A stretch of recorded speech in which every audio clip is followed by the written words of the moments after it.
C'est l'épisode 4 de l'Odyssée du million et dans ce quatrième épisode on est mi-février et je voulais donc vous partager quelques petites choses que j'ai apprises au cours des derniers mois et qui je pense pourraient vous être utiles. Et la première chose, c'est assez lié avec l'ODM 1 ou 2 et on était en novembre ou décembre et en fait j'expliquais que je voulais m'extraire de certaines parties du business mais que je savais pas comment faire. Puisqu'en fait je voulais garder la main sur quasiment tout, que ce soit des projets clients, des projets en interne ou par exemple la construction de notre site internet, ce genre de choses. Et je savais qu'on pouvait régler ça en mettant en place des process, mais encore une fois, je savais pas comment faire. Et maintenant, on a trouvé quelques pistes pour s'améliorer de ce côté-là. On a revu l'organisation et on a par exemple Maëvan qui va prendre une place plus importante dans tout ce qui est validation de templates pour nos clients. On s'est organisé en interne entre toutes les personnes qui sont concernées par les projets clients pour faire valider un template très rapidement. Et avant, c'était moi qui étais à chaque étape de validation et en fait, c'est pas viable puisque je suis pas tout le temps disponible et du coup, je mets en retard absolument tout le monde. Donc voilà, l'idée c'est de se coordonner pour que ce soit fluide et qu'il y ait le moins de friction possible. Et il y a un truc qui m'a vraiment aidé dans cette étape de déléguer des tâches où j'ai pas de valeur ajoutée.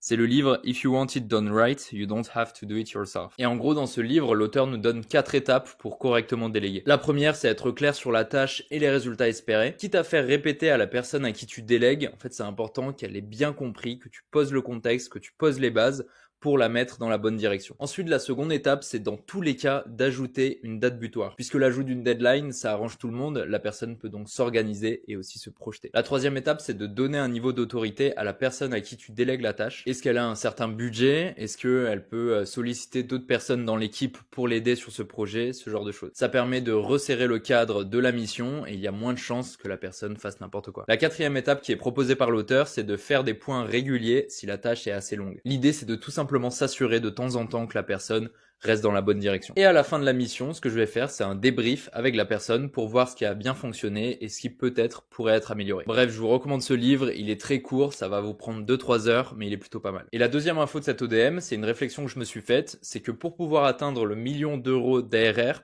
il faut que je devienne le genre de gars qui peut atteindre ce résultat. Genre pourquoi moi, avec mes qualités et mes défauts, je peux atteindre ces résultats avec mon agence. J'ai donc listé des choses qui n'allaient pas dans mon comportement et qui, en fait, je pense, vont me bloquer plus tard pour atteindre ces résultats. La première, c'est que je pense que je suis pas assez brillant puisque j'ai arrêté d'apprendre et c'est donc pour ça que je me force maintenant à recommencer à lire. Donc j'ai lu les classiques, par exemple Atomic Habits, Comment se faire des amis et je pense que si tu lis les deux, bam, tu deviens une personne meilleure directement. La deuxième chose qui risque de me bloquer, c'est le manque d'organisation qui est un vrai défaut chez moi. Personnellement, je pense que 80% des problèmes dans ton entreprise sont dus à des problèmes personnels qui se manifestent dans ton business. Et pour nous, le manque d'organisation se ressentait en fait partout. Que ce soit en interne, dans notre communication, avec nos clients, même dans nos process. Et donc avant d'essayer de régler ça directement dans mon entreprise, j'ai essayé de faire un travail sur moi-même. Et ça commence par des petites choses, ça va être remettre de l'ordre dans mon appart, avoir un setup, mon bureau qui est très bien rangé, et derrière développer des petites habitudes pour rester organisé. Puisque ranger c'est bien, mais si on peut le rester, c'est encore mieux. Et comme par magie, une fois que ça c'était à peu près réglé pour moi, derrière, ça a commencé à s'améliorer dans notre agence. Et ma troisième réflexion, c'est qu'il faut que j'arrête de me mentir à moi-même. Dans le sens où je fais des grosses journées de travail, mais en fait le problème c'est que je fais beaucoup de tâches à faible valeur ajoutée. Et je pense qu'il faut absolument que je me concentre sur les 20% qui vont générer les 80% des résultats. Et que si je fais une tâche dans ma journée qui ne sert ni à trouver de nouveaux clients, ni à satisfaire nos clients existants,